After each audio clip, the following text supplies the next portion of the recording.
Ahmedabad Air India flight ama kaikhraba matung Boeing Flagship Aircraft ki Scrutiny Hengatlakpadagi Air India ki Boeing 787-8 Dreamliner na Paigadaba international flight mga cancel Toukhre. Hiramasi matang da agency ki pau amana hai ngasi cancel Toukhraba flight sing adude Delhi dagi Dubai Paigadaba Air India ki flight AI 915 Delhi dagi Vienna Paigadaba AI 513 Delhi dagi Paris Paigadaba flight AI 143 Ahmedabad dagi London Paigadaba AI 159 amadi London dagi Amritsar tamna Pairakadaba Air India ki flight AI 170 ne masigi mathakta Hong Kong dagi Delhi tamna Pairakiba Air India ki flight AI 315 ta technical oiba issue lakpadagi tangai fadana flight adu Hong Kong da amuk hanki haire Amarom dangasi anganbada San Francisco dagi Mumbai fauba Pairakadaba Air India ki flight amaso Kolkata da landing tawringaida technical gi oiba khudong chadaba khara lerakpadagi flight adu da tonglakiba passenger Makuntahan K.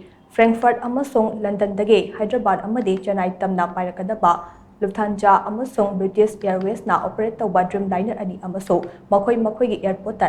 namdan halan K. Amarom da aircraft laitaba maramna Ahmedabad dagi London Paigadaba flight amasong ngase cancel tawke haina pau asina makha tare